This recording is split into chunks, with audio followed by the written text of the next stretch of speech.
Alors bonjour tout le monde, bienvenue à la Minute du Président du 25 novembre. Pour des élections, il y a des élections, vous le savez, au Conseil d'administration qui vont être tenues le 1er novembre. Donc c'est assez important, on ne s'occupe pas de ces choses-là en temps ordinaire, on sait la participation pour les élections scolaires, même pour les élections provinciales, on sait qu'il y a un déficit de participation. Mais c'est très important de faire le geste. Alors, ceux qui ont des familles sur le territoire, les employés ne peuvent pas voter, les gens qui n'habitent pas le territoire ne peuvent pas voter, mais toutes les autres personnes habitant le territoire que vous connaissez peuvent se prévaloir de leur droit de vote. Et c'est pour représenter la population, donc c'est eux autres qui défendent les intérêts de la population au niveau du territoire, au conseil d'administration. Donc c'est une invitation à participer à ça. Donc encouragez les vôtres à y aller. Il y a bientôt une tournée sur les statuts règlements qu'on va entreprendre. Là, il y a eu des modifications qu'on a apportées à nos statuts règlements et vous savez que je trouve que ces statuts règlements soient vraiment en vigueur au syndicat. Il faut les faire entériner par les assemblées générales.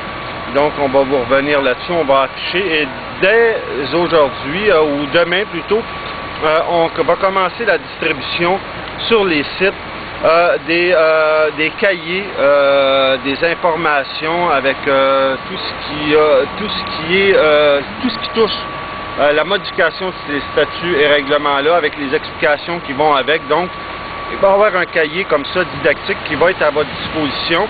Si vous voulez en prendre connaissance, ils vont être disponibles dans tous les bureaux syndicaux à travers les sites. Donc, si vous êtes intéressé, puis il va y avoir aussi, on va vous inviter à faire des amendements, ces statuts-là, si vous voulez vous prévaloir de ça. Alors, vous pourrez acheminer vos amendements au bureau syndical et on va les ramener lors des assemblées, on en disposera. Alors, donc, tout ça, donc, on va commencer ça. Vous allez avoir plus d'informations que ça. Là, je vous dis ça un petit peu cheveux sur la soupe, mais il va y avoir des informations. Mais je voulais surtout vous mettre au courant que les documents sont présentement disponibles et on va le mettre aussi, évidemment, sur notre site web pour consultation. Et une autre affaire aussi, je pense que une fois par semaine de la Minute du Président, je pense que ça va être pas mal assez. On s'est beaucoup parlé, vous m'avez amplement vu. On tient à garder cette formule-là quand même pour donner des informations ponctuelles de dernière minute, tout ça.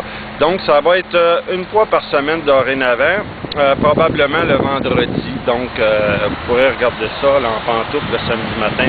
Enfin, bref.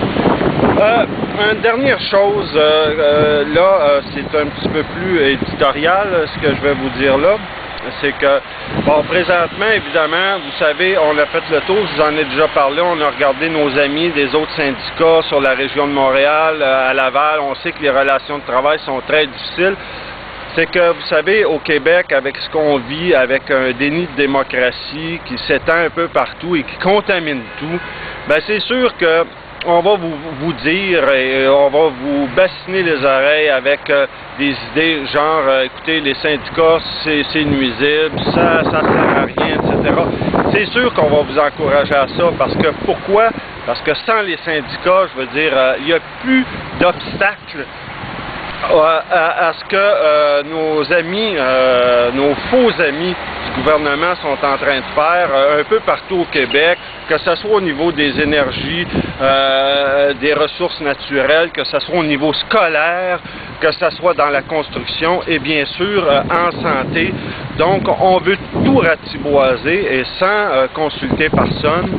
Alors on a des agendas, on les divulgue pas et même dans les C3S on voit le traitement de l'information, comment tout nous est caché, comment est-ce qu'on veut pas nous donner d'accès à de l'information et qu'on veut faire ça, là, je veux dire que le credo, c'est le budget.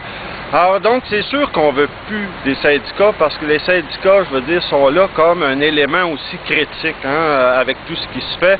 Donc, on a aussi les moyens de vous informer et on a les moyens aussi d'être ensemble face à tout ce qui se passe. On voudrait bien que les gens soient isolés et doivent se défendre seuls contre, par exemple, le démantèlement des services publics.